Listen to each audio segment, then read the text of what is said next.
How does one learn to be more discerning about people's true motives and character? Well, first of all, I love that you're thinking about it as a discernment, but I also think that it's not a discernment that one holds just by oneself. So, for instance, there are conversations around this. So, for example, if I'm really trying to tune into a person and sense where they're coming from, I might actually enroll the assistance of other people who are around me, who I've already, with my own discernment, have come to trust their perspective. There's a sense by which, as I come to know people around me, that I begin to learn the way in which they sense and see the world, right? Through the choices that they make, through the questions that they ask, through the dynamics of what I see them prioritizing.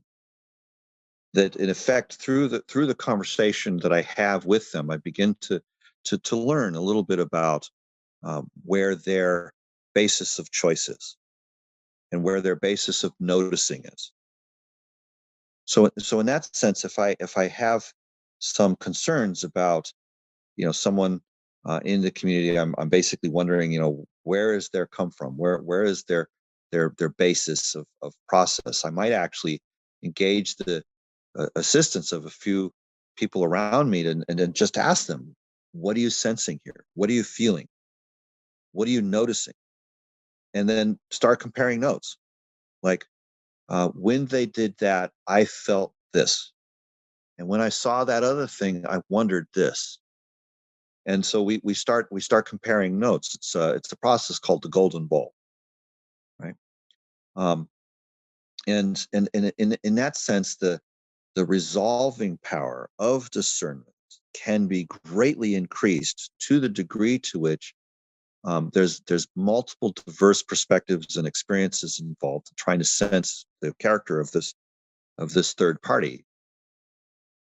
That in the integration of those different insights and perspectives, I can gain more discernment about what's actually happening. Right, through my life, I can notice certain things, and through our lives we can notice considerably more.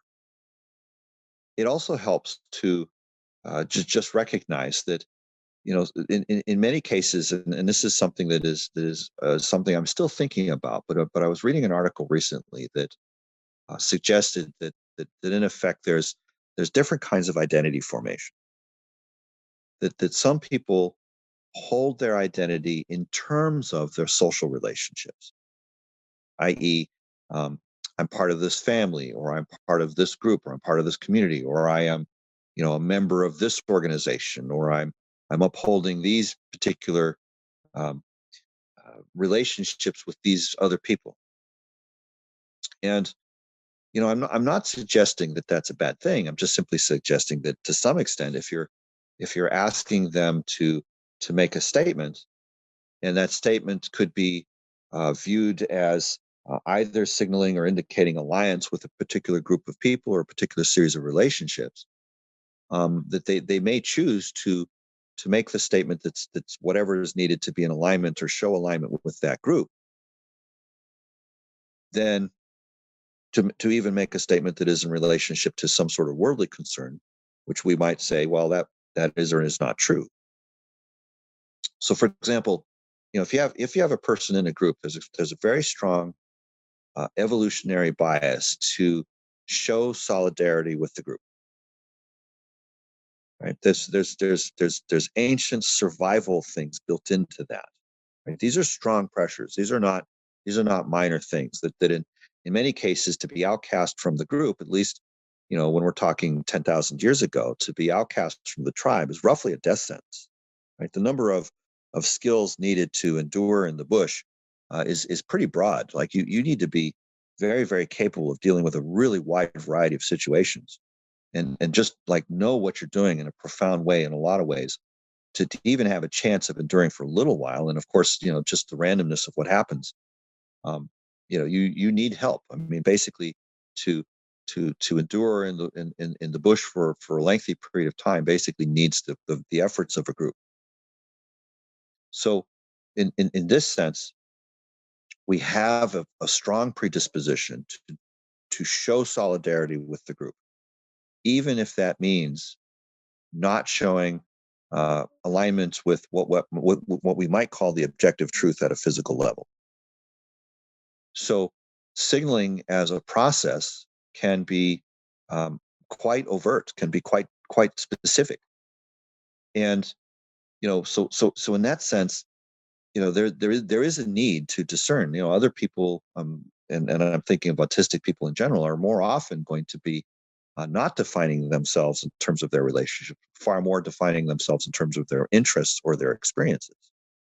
I'm a person that experienced X, Y, and Z. I went through such and such traumas, or I had a lot of experience being a firefighter or something like that. Whereas, in a lot of cases, it could very much be, I am someone who has experienced working with such and such technology, or I'm a person that did X, Y, and Z. And so, in effect, it might be things that aren't so much showing solidarity with the group, but that their identity is effectively based upon, again, a kind of skillfulness or a kind of relationship to what might be called special interests. And so, in this sense, it's not necessarily uh, a judgment to say that a desire to affiliate with other is a bad thing, but it is definitely a different thing and a different prioritization than, say, um, some sort of statement of alignment with the well-being of the land, of the well-being of the earth. And so, in this sense, yes, I agree. There's a discernment that's needed here, because I'm far more concerned with, at this particular juncture, the well-being of the world, the well-being of the earth. So I am trying to be sensitive to those kinds of signaling processes, but not so much from a sense of inclusion and exclusion dynamics, so much as what are the particular ways in which we need to be making choices, because choices that are based upon things that are purely social are not going to have the level of real realization possibilities as things that are choices that are connected to the actual. So in this sense, I'm far more concerned with ensuring that the governance process isn't a popularity contest. It's actually connected to something real in the embodied world, i.e., do we really know what's going to happen when we use such and such a technology? Do we really know what the side effects are going to be? Have we thought about the relationships between this species and that species and this other species when introducing such and such a species into an environment? Right? Can we create a stable system of balances because we understood the relationships and the capacities of all the creatures that were involved? So permaculture thinking is a big part of what we mean by holistic governance process. And so therefore I am somewhat sensitive to, are we thinking about, and are the people who are in the process thinking about it from a social physics point of view, or are they thinking about it from a, what is genuinely needed for the well-being of the world? And so in that sense, yes, I am testing a bit on, where is the discernment really landing? It is the signaling mechanism for the benefit of the people, or is it an actual embodied truth in terms of how they're relating to themselves and to other people?